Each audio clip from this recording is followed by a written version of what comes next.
ఉక్రెయిన్లో శాంతి స్థాపనే ధ్యేయంగా జరిగిన ట్రంప్ పుతిన్ సమావేశం ముగిసింది. అమెరికాలోని అలాస్కాలోని సుమారు 3 గంటలు సాగిన ఈ భేటీలో ఇరు దేశాల నుంచి ముగ్గురు చొప్పున పాల్గొన్నారు. భేటీ అనంతరం పుతిన్, ట్రంప్ సంయుక్త ప్రకటన చేశారు.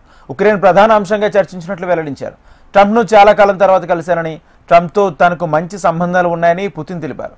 ఉక్రెయిన్ ప్రధాన అంశంగానే చర్చలు జరిగాయని, చాలా అంశాలపై ఇరువురు ఒక అభిప్రాయానికి వచ్చారని, ఇంకా కొన్ని పెండింగ్ అంశాలు ఉన్నాయని, వాటిపై చర్చించడానికి మరోసారి భేటీ అవుతామన్నారు.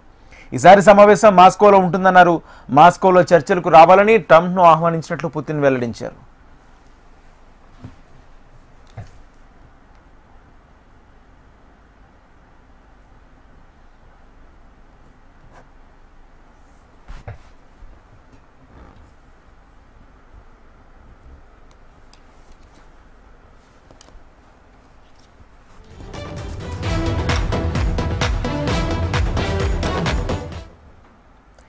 మరోవైపు ట్రంప్ పుతిన్ సమావేశంపై ఉక్రెయిన్ అధ్యక్షుడు జెలెన్స్కీ ఎంతో ఆసక్తిగా ఎదురుచూస్తున్నట్లు ఇప్పటికే ప్రకటించారు.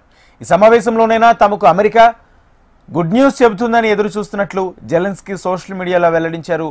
ఈ నేపథ్యంలో తాజా మీటింగ్ సారాంశాన్ని జెలెన్స్కీకి వివరిస్తారని ట్రంప్ వెల్లడించారు.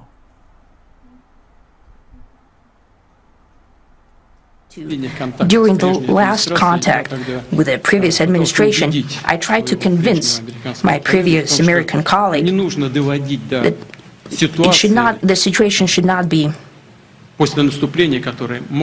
brought to the point of no return when it would come to hostilities, and I said it quite directly back then that it's a big mistake.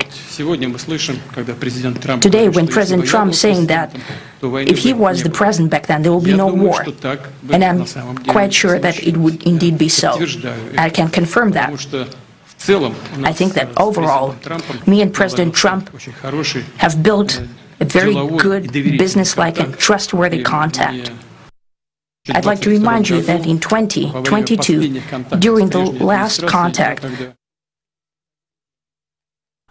అంతకుముందు తొలిత ఇద్దరు నేతలు అలాస్కాలోని యాంకరేజ్కు చేరుకున్నారు. అక్కడ పుతిన్కు ట్రంప్ స్వాగతం పలికారు. ఈ సందర్భంగా విమానాశ్రయంలో ఇరువురు నేతలను మీడియా పలు ప్రశ్నలు అడిగినప్పుడు సమాధానం చెప్పకుండానే వెళ్లారు. ప్రపంచ దేశాలన్నీ ఈ భేటీని అత్యంత ఆసక్తిగా గమనించాయి. ఈ నేపథ్యంలో ఎలాంటి ప్రకటన వెలువడుతుందో అనేది ఉత్కంఠగా ఎదురుచూశాయి. మరోవైపు అలాస్కాలో వందలాది అమెరికన్లు ఒక్కచోటకి చేరి ప్లకార్డులు ప్రదర్శించారు.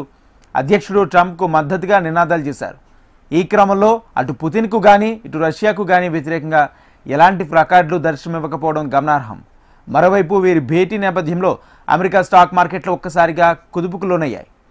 హై రికార్డ్స్ నుంచి కింద పడ్డాయి. యుఎస్ బాండ్లు, డాలర్ విలువ తగ్గింది.